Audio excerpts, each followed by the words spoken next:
નમસ્કાર. આજે આપણે ટાટ હાયર સેકન્ડરીની પરીક્ષા માટેના 50 મહત્વના પ્રશ્નોનો અભ્યાસ કરીશું. તો જોઈએ આપણે પ્રશ્ન નંબર 1. કેળવણી એટલે માણસની અંદર રહેલી શક્તિઓનું પ્રગટીકરણ. આ વ્યાખ્યા કોણે આપી? તો અહીંયા આપણને ઓપ્શન આપેલા છે: મહાત્મા ગાંધી, સ્વામી વિવેકાનંદ, રવિન્દ્રનાથ ટાગોર કે પછી અરવિંદ ઘોષ.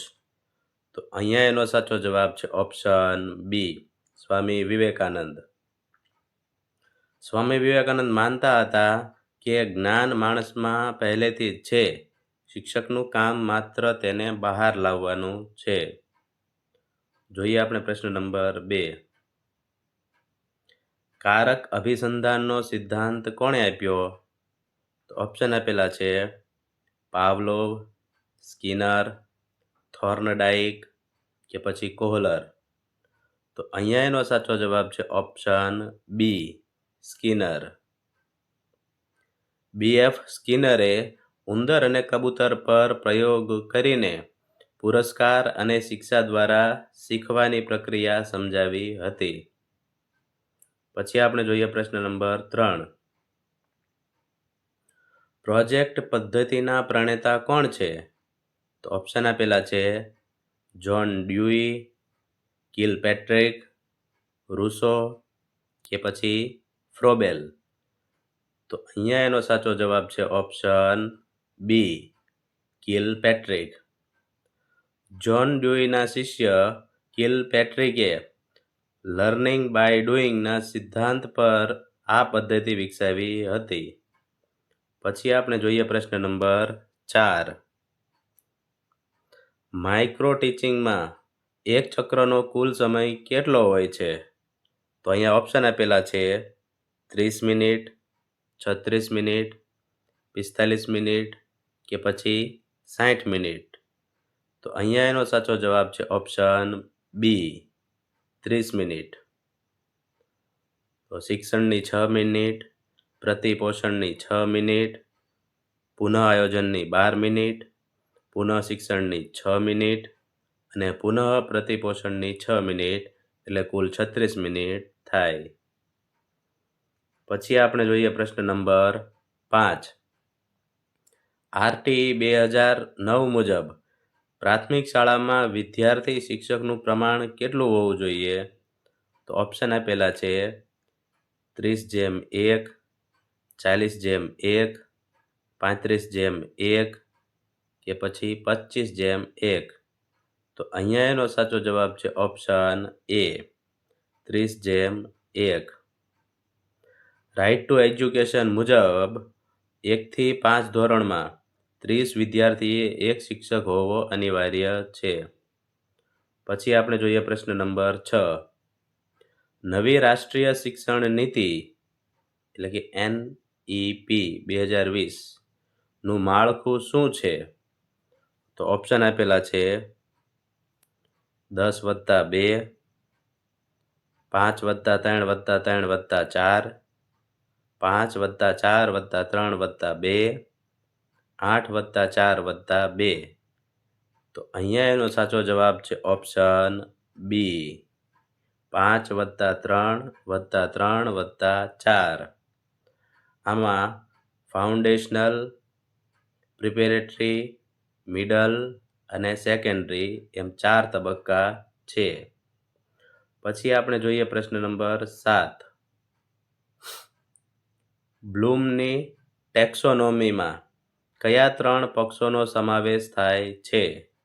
તો ઓપ્શન આપેલા છે: જ્ઞાનાત્મક, ભાવનાત્મક, ક્રિયાત્મક. વાંચન, લેખન, ગણન. સામાજિક, આર્થિક, રાજકીય કે પછી એક પણ નહીં. તો અહીંયા એનો સાચો જવાબ છે ઓપ્શન એ, જ્ઞાનાત્મક, ભાવનાત્મક અને ક્રિયાત્મક. અહીં ટાટની તૈયારી માટે એક સરસ મજાની બુક વિશે માહિતી આપવામાં આવી છે. આ બુક ધોરણ 9 થી 12માં શિક્ષક બનવા માટે ખૂબ જ ઉપયોગી છે. હવે આ બુકમાં કયા કયા પોઈન્ટ છે?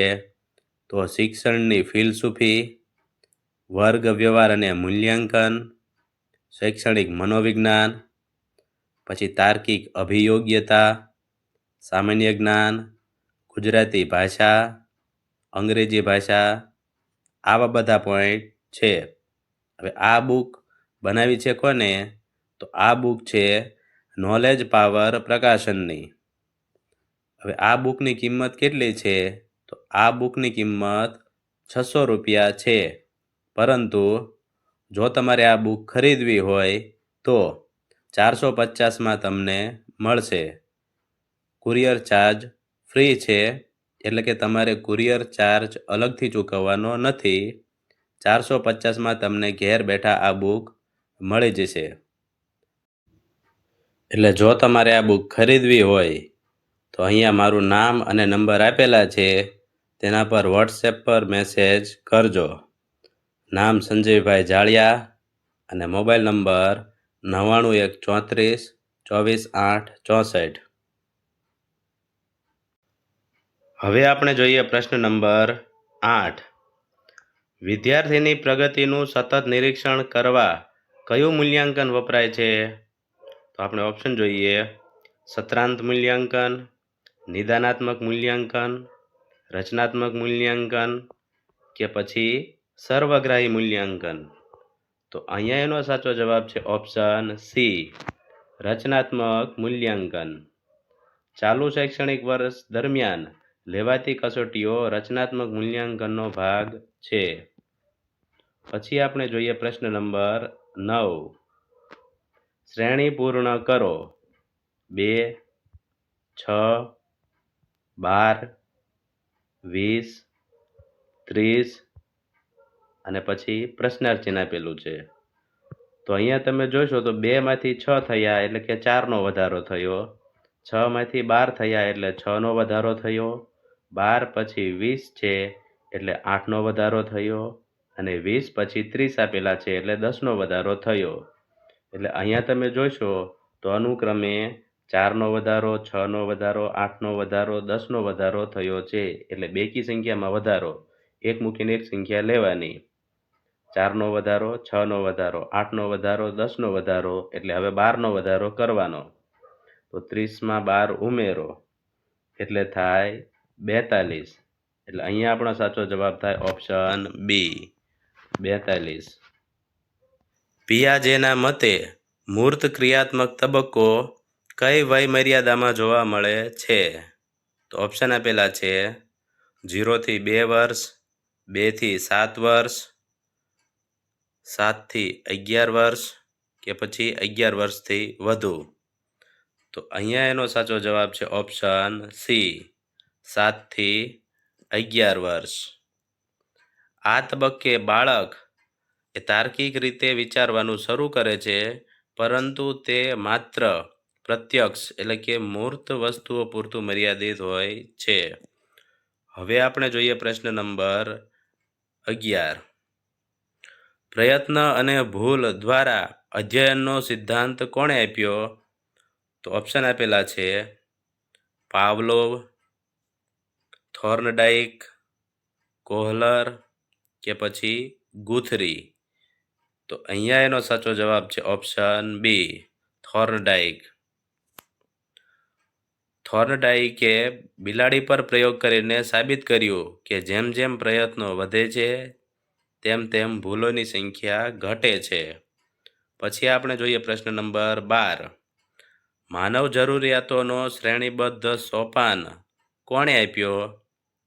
તો ઓપ્શન આપેલા છે: અબ્રાહમ મેસ્લો, ફ્રોઈડ, એરિક્સન કે પછી રોજર્સ. તો અહીંયા એનો સાચો જવાબ છે ઓપ્શન એ, અબ્રાહમ મેસ્લો. મેસ્લોએ શારીરિક જરૂરિયાતથી લઈને આત્મસાક્ષાત્કાર સુધીના 5 સોપાનો દર્શાવ્યા છે. હવે આપણે જોઈએ પ્રશ્ન નંબર 13. કયા પ્રકારની બુદ્ધિ ગાર્ડનરના બહુવિધ બુદ્ધિના સિદ્ધાંતમાં નથી? તો અહીંયા આપણને ઓપ્શન આપેલા છે: સંગીતકીય બુદ્ધિ, અવકાશીય બુદ્ધિ, રમતગમત બુદ્ધિ કે પછી સ્થિર બુદ્ધિ. તો અહીંયા એનો સાચો જવાબ છે ઓપ્શન ડી, સ્થિર બુદ્ધિ. હાવર્ડ ગાર્ડનરે 8 પ્રકારની બુદ્ધિ આપી છે, જેમાં સ્થિર બુદ્ધિ જેવો કોઈ પ્રકાર નથી. હવે આપણે જોઈએ પ્રશ્ન નંબર 14. અંતઃદ્રષ્ટિ દ્વારા અધ્યયન કયા સંપ્રદાય સાથે જોડાયેલું છે?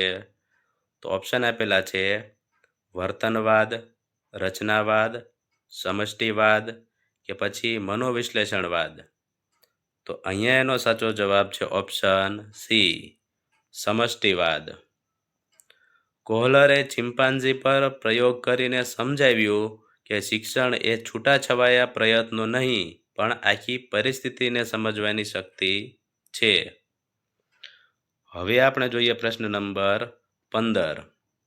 બુદ્ધિઆંક એટલે કે આઈક્યુ શોધવાનું સાચું સૂત્ર કયું છે? તો ઓપ્શન આપેલા છે કે CA/MA ગુણ્યા 100, MA/CA ગુણ્યા 100, MA/100 ગુણ્યા CA કે પછી CA/100 ગુણ્યા MA. તો અહીંયા એનો સાચો જવાબ છે ઓપ્શન બી, MA/CA ગુણ્યા 100. MA એટલે માનસિક વય અને CA એટલે શારીરિક વય. એટલે માનસિક વય ભાગ્યા શારીરિક વય અને ગુણ્યા 100 કરવાના એટલે આપણને આઈક્યુ મળે. પછી આપણે જોઈએ પ્રશ્ન નંબર 16. આગમન પદ્ધતિ એટલે શું? તો ઓપ્શન આપેલા છે નિયમથી ઉદાહરણ તરફ, ઉદાહરણથી નિયમ તરફ, અમૂર્તથી મૂર્ત તરફ કે પછી અઘરાથી સહેલા તરફ. તો અહીંયા એનો સાચો જવાબ છે ઓપ્શન બી, ઉદાહરણથી નિયમ તરફ.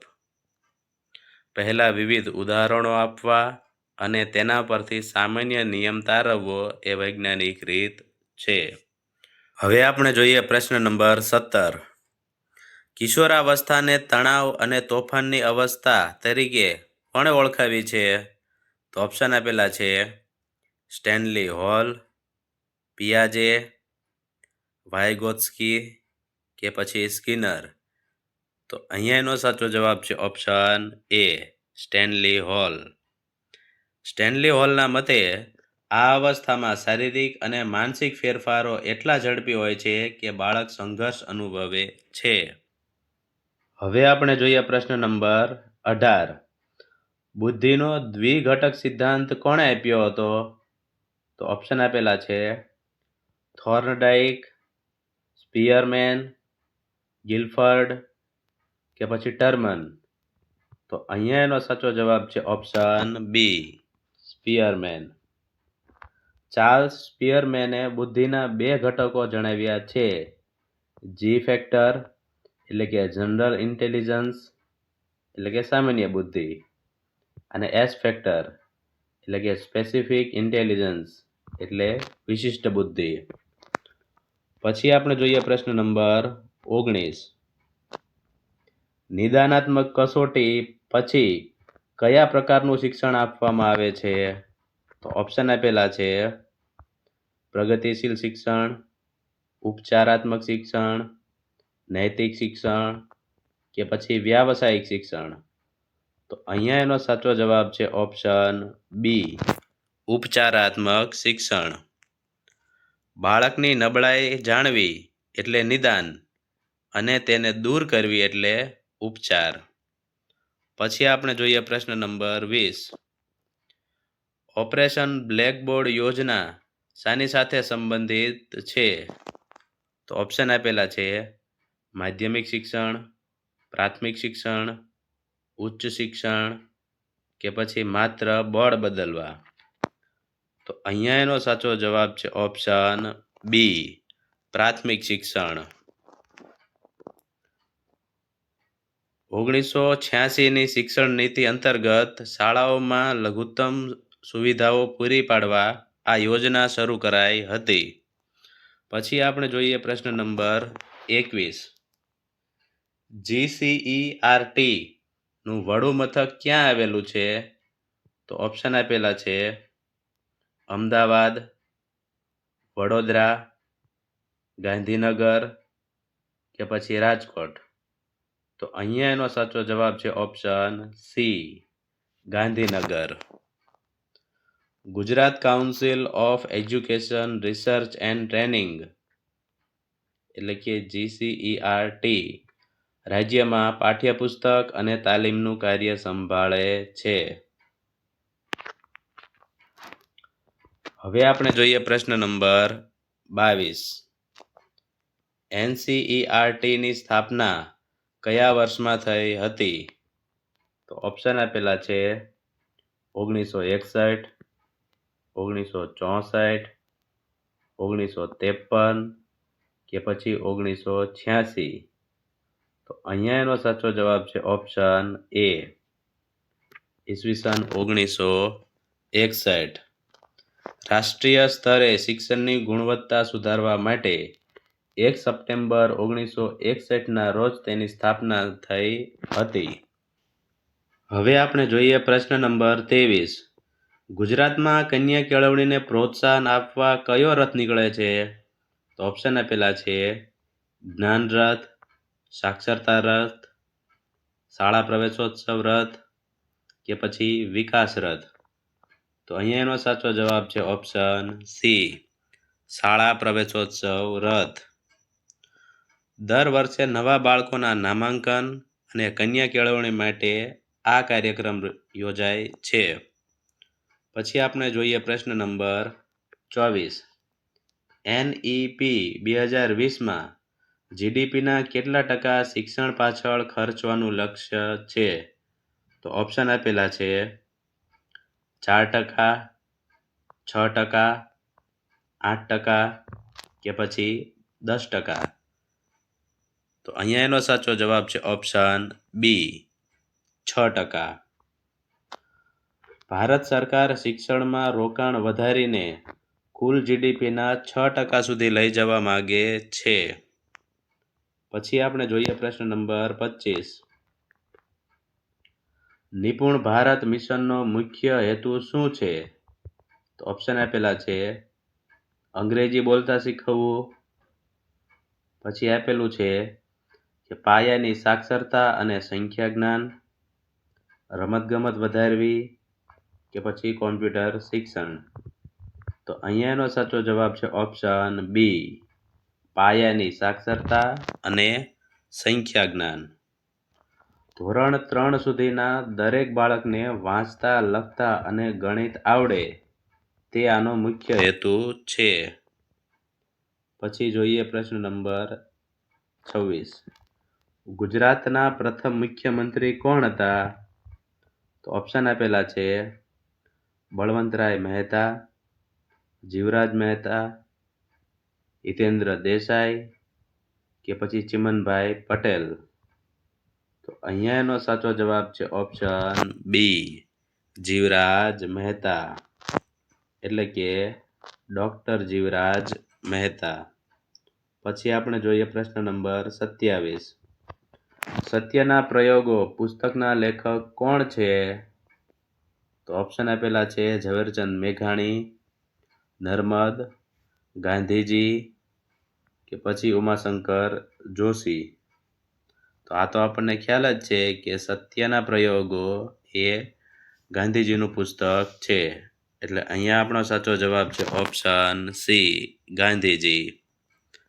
આ તેમની આત્મકથા છે જે મૂળ ગુજરાતીમાં લખાયેલી છે. સત્યના પ્રયોગો એ ગાંધીજીની આત્મકથા છે. શ્રેણી પૂર્ણ કરો. 2, 6, 12, 20 અને પ્રશ્નાર્થ ચિહ્ન આપેલું છે. તો 2 પછી 6 આપેલા છે એટલે કે 4નો વધારો થયો છે. 6 પછી 12 આપેલા છે એટલે કે 6નો વધારો થયો છે. 12 પછી 20 આપેલા છે એટલે કે 8નો વધારો થયો છે. તો અહીંયા તમે જોશો તો 4નો વધારો, 6નો વધારો, 8નો વધારો એટલે હવે આપણે 10નો વધારો કરવાનો છે. તો 20 ને 10 કેટલા થાય? તો 20 ને 10 થાય 30. તો ઓપ્શન બીમાં આપણને 30 આપેલા છે, એટલે આપણો સાચો જવાબ થઈ જશે ઓપ્શન બી 30. પછી આપણે જોઈએ પ્રશ્ન નંબર 29. જો TEACHER એટલે કે ટીચરને VGCEJGT લખાય તો STUDENT એટલે કે સ્ટુડન્ટને શું લખાય? તો અહીંયા આપણને 4 ઓપ્શન આપેલા છે, એમાંથી સાચો જવાબ છે ઓપ્શન એ. એટલે દરેક અક્ષરમાં 2 અક્ષર ઉમેરવામાં આવ્યા છે. જેમ કે અહીંયા ટીચરમાં પહેલા ટી આપેલા છે તો 2 ઉમેરી દો એટલે વી થાય. પછી ઈ આપેલો છે એમાં 2 ઉમેરી દો એટલે જી થાય. આપણે એવી રીતે સ્ટુડન્ટને લખવું હોય તો એસમાં 2 ઉમેરી દો એટલે થઈ જાય યુ. પછી ટીમાં 2 ઉમેરો એટલે થાય વી. યુમાં 2 ઉમેરો એટલે થાય ડબલ્યુ. ડીમાં 2 ઉમેરો એટલે થાય એફ. ઈમાં 2 ઉમેરો એટલે થાય જી. એનમાં 2 ઉમેરો એટલે થાય પી. અને ટીમાં 2 ઉમેરો એટલે થાય વી. એટલે ઓપ્શન એ આપણો સાચો જવાબ થાય. U V W F G P V. પછી આપણે જોઈએ પ્રશ્ન નંબર 30. ભારતના બંધારણમાં શિક્ષણ એ કઈ યાદીનો વિષય છે? તો આપણને ઓપ્શન આપેલા છે કેન્દ્ર યાદી, રાજ્ય યાદી, સંયુક્ત યાદી કે પછી એક પણ નહીં. તો અહીંયા એનો સાચો જવાબ છે ઓપ્શન સી સંયુક્ત યાદી. 1976ના 42માં સુધારા દ્વારા શિક્ષણને રાજ્ય યાદીમાંથી સંયુક્ત યાદીમાં મૂકવામાં આવ્યું. પછી આપણે જોઈએ પ્રશ્ન નંબર 31. નિપાત ઓળખાવો. તમે પણ મારી સાથે આવશો? તો ઓપ્શન આપેલા છે તમે, પણ, સાથે અને છેલ્લે આપેલું છે આવશો. તો અહીંયા એનો સાચો જવાબ છે ઓપ્શન બી પણ. વાક્યમાં ભાર દર્શાવવા માટે વપરાતા પદને નિપાત કહે છે. પછી આપણે જોઈએ પ્રશ્ન નંબર 32. ગંગા સતીના પદો કયા નામે ઓળખાય છે? તો ઓપ્શન આપેલા છે ભજન, પ્રભાતિયા, આખ્યાન કે પછી ગરબી. તો અહીંયા એનો સાચો જવાબ છે ઓપ્શન એ ભજન.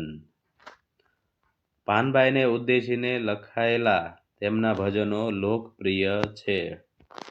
હવે આપણે જોઈએ પ્રશ્ન નંબર 33. ખમ્મા શબ્દનો અર્થ શું થાય? તો ઓપ્શન આપેલા છે ક્ષમા, કુશળ રહો, ગુસ્સો કે પછી દુઃખ. તો અહીંયા એનો સાચો જવાબ છે ઓપ્શન બી કુશળ રહો. કુશળ રહો એનો બીજો અર્થ થાય ક્ષેમ કુશળ. પછી આપણે જોઈએ પ્રશ્ન નંબર 34. સમાસ ઓળખાવો. ગજાનન.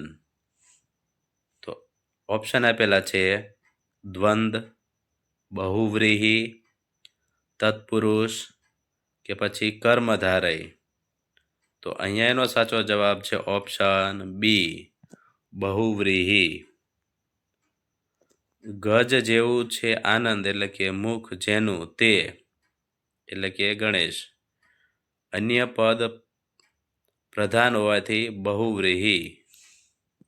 પછી આપણે જોઈએ પ્રશ્ન નંબર 35. છંદ ઓળખાવો. અસત્યો માહિથી પ્રભુ પરમ સત્યે તું લઈ જા. તો ઓપ્શન આપેલા છે મંદાક્રાંતા, શિખરિણી, પૃથ્વી કે પછી અનુષ્ટુપ.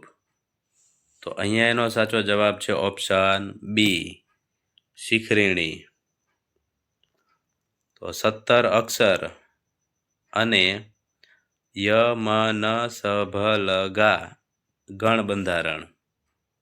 પછી આપણે જોઈએ પ્રશ્ન નંબર 36. શિક્ષણમાં ગીજુભાઈ બધેકાનું પ્રદાન કયા નામે ઓળખાય છે? તો ઓપ્શન આપેલા છે બાળકોના ગાંધી, મૂછાળીમાં, શિક્ષણના ઋષિ કે પછી અક્ષર પુરુષ. તો અહીંયા એનો સાચો જવાબ છે ઓપ્શન બી, મૂછાળીમાં. આપણને ખ્યાલ છે કે ગીજુભાઈ બધેકા મૂછાળીમાં તરીકે પણ ઓળખાય છે. તેમણે બાળકોને ડર વગર રમત દ્વારા શિક્ષણ આપવાની હિમાયત કરી હતી. પ્રશ્ન નંબર 37. લર્નિંગ વિધાઉટ બર્ડન એટલે કે ભાર વગરનું ભણતર સમિતિના અધ્યક્ષ કોણ હતા? તો અહીંયા ઓપ્શન આપેલા છે પ્રોફેસર યશપાલ, ડૉક્ટર કોઠારી, મુદાલિયાર કે પછી રાધાકૃષ્ણન. તો અહીંયા એનો સાચો જવાબ છે ઓપ્શન એ, પ્રોફેસર યશપાલ. ઈસવીસન 1993માં તેમણે અહેવાલ આપ્યો હતો કે દફતરનો ભાર નહીં પણ સમજણ વગરનું શિક્ષણ એ અસલી ભાર છે. પછી આપણે જોઈએ પ્રશ્ન નંબર 38. શાળાના દફતરમાં કયા રજિસ્ટરમાં શિક્ષકની રોજિંદી હાજરી હોય છે? તો ઓપ્શન આપેલા છે master roll, general register, logbook કે પછી કેશબુક. તો અહીંયા એનો સાચો જવાબ છે ઓપ્શન એ, માસ્ટર રોલ. પ્રશ્ન નંબર 39. પંગુમ લંઘયતે ગિરિમ માં કયો અલંકાર છે? તો આપણને ઓપ્શન આપેલા છે વ્યતિરેક, સજીવારોપણ, રૂપક કે પછી ઉત્પ્રેક્ષા. તો અહીંયાનો સાચો જવાબ છે ઓપ્શન બી, સજીવારોપણ. અચેતન વસ્તુ કે ક્રિયામાં માનવીય ગુણોનું આરોપણ. શિક્ષણનો અધિકાર કઈ કલમ હેઠળ મૂળભૂત અધિકાર બન્યો? તો ઓપ્શન આપેલા છે કલમ 21, કલમ 21A, કલમ 45 કે પછી કલમ 51A. તો અહીંયા એનો સાચો જવાબ છે ઓપ્શન બી, કલમ 21A. 86મો બંધારણીય સુધારો 2002 દ્વારા 6 થી 14 વર્ષના બાળકો માટે શિક્ષણ મફત અને ફરજિયાત બન્યું. પછી આપણે જોઈએ પ્રશ્ન નંબર 41. કમ્પ્યુટરના પિતા તરીકે કોણ ઓળખાય છે? ઓપ્શન આપેલા છે Bill Gates, Charles Babbage, Alan Turing કે પછી માર્ક ઝુકરબર્ગ. તો અહીંયા એનો સાચો જવાબ છે ઓપ્શન બી, ચાર્લ્સ બેબેજ. પ્રશ્ન નંબર 42. ગુજરાતમાં પંચાયતી રાજનો અમલ ક્યારથી થયો? તો ઓપ્શન આપેલા છે 1960, 1961, 1963 કે પછી 1965. તો અહીંયા એનો સાચો જવાબ છે ઓપ્શન સી, 1963. પછી આપણે જોઈએ પ્રશ્ન નંબર 43. રમતગમત ક્ષેત્રે ભારતનો સર્વોચ્ચ પુરસ્કાર કયો છે? તો ઓપ્શન આપેલા છે Arjun award, Dronacharya award, Major Dhyan Chand Khel Ratna award કે પછી પદ્મશ્રી. તો અહીંયા એનો સાચો જવાબ છે option C, major Dhyan Chand Khel Ratna award. પછી જોઈએ પ્રશ્ન નંબર 44. સૂર્યમંડળનો સૌથી મોટો ગ્રહ કયો છે? તો ઓપ્શન આપેલા છે શનિ, મંગળ, ગુરુ કે પછી પૃથ્વી? તો સાચો જવાબ છે ઓપ્શન સી, ગુરુ. સૂર્યમંડળનો સૌથી મોટો ગ્રહ એટલે ગુરુ. પછી જોઈએ પ્રશ્ન નંબર 45. રાષ્ટ્રીય શિક્ષણ દિવસ ક્યારે ઉજવાય છે? તો ઓપ્શન આપેલા છે 5 સપ્ટેમ્બર, 11 નવેમ્બર, 14 નવેમ્બર કે પછી 2 ઓક્ટોબર. તો સાચો જવાબ છે ઓપ્શન બી, 11 નવેમ્બર. તો ભારતના પ્રથમ શિક્ષણ મંત્રી મૌલાના અબુલ કલામ આઝાદના જન્મદિવસ નિમિત્તે 11 નવેમ્બર એ રાષ્ટ્રીય શિક્ષણ દિવસ તરીકે ઉજવવામાં આવે છે. પ્રશ્ન નંબર 46. વર્ગખંડમાં પ્રશ્નો પૂછવાની સૌથી શ્રેષ્ઠ રીત કઈ છે? તો ઓપ્શન આપેલા છે ગ્રુપમાં પૂછવા, રોલ નંબર મુજબ પૂછવા, પ્રશ્ન પૂછ્યા પછી થોડો વિરામ આપી નામ જાહેર કરવું કે પછી માત્ર હોશિયાર બાળકને પૂછવા. તો અહીંયા એનો સાચો જવાબ છે ઓપ્શન સી. પ્રશ્ન પૂછ્યા પછી થોડો સમય વિરામ આપી નામ જાહેર કરવું. આનાથી વર્ગના બધા જ બાળકો વિચારતા થશે. પ્રશ્ન નંબર 47. વિદ્યાલક્ષ્મી બોન્ડ યોજના કયા હેતુ માટે છે? તો ઓપ્શન આપેલા છે આરોગ્ય, કન્યા કેળવણી, બેન્કિંગ કે પછી ઉદ્યોગ. તો સાચો જવાબ છે ઓપ્શન બી, કન્યા કેળવણી. પછી આપણે જોઈએ પ્રશ્ન નંબર 48. બાળકોના મફત અને ફરજિયાત શિક્ષણનો અધિકાર કાયદો ગુજરાતમાં ક્યારે લાગુ પડ્યો?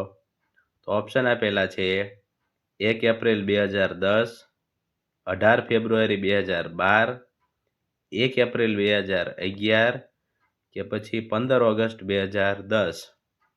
તો અહીંયા આપણને એવું કહ્યું છે પ્રશ્નમાં કે ગુજરાતમાં ક્યારે લાગુ પડ્યો? તો સાચો જવાબ છે ઓપ્શન બી, 18 ફેબ્રુઆરી 2012. જો કેન્દ્રમાં પૂછે તો 2010માં 1 એપ્રિલ 2010 અને ગુજરાતમાં કે તો 18 ફેબ્રુઆરી 2012. પછી આપણે જોઈએ પ્રશ્ન નંબર 49. બ્લેકબોર્ડ કયા પ્રકારનું શૈક્ષણિક સાધન છે? તો આપણને ઓપ્શન આપેલા છે શ્રાવ્ય, દ્રશ્ય, દ્રશ્ય શ્રાવ્ય કે પછી એક પણ નહીં. તો સાચો જવાબ છે ઓપ્શન બી, દ્રશ્ય, એટલે કે જોઈ શકાય તેવું. બ્લેકબોર્ડ એ જોઈ શકાય તેવું શૈક્ષણિક સાધન છે. બ્લેકબોર્ડમાં જે લખેલું હોય એ આપણે જોઈ શકીએ છીએ. પછી આપણે જોઈએ પ્રશ્ન નંબર 50. આઈક્યુ અને ઈક્યુમાં ઈક્યુનો અર્થ શું થાય? તો અહીંયા એનો સાચો જવાબ છે ઓપ્શન બી. ડેનિયલ ગોલમેનના મતે સફળતામાં બુદ્ધિ કરતાં લાગણીઓને સમજવાની શક્તિ એટલે કે ઈક્યુ વધુ મહત્વની છે. જો તમને અમારો આ વિડીયો પસંદ આવ્યો હોય તો વિડીયોને લાઈક કરજો, કોમેન્ટ કરજો, શેર કરજો અને અમારી યુટ્યુબ ચેનલને સબસ્ક્રાઈબ કરજો. જય હિન્દ, જય ભારત.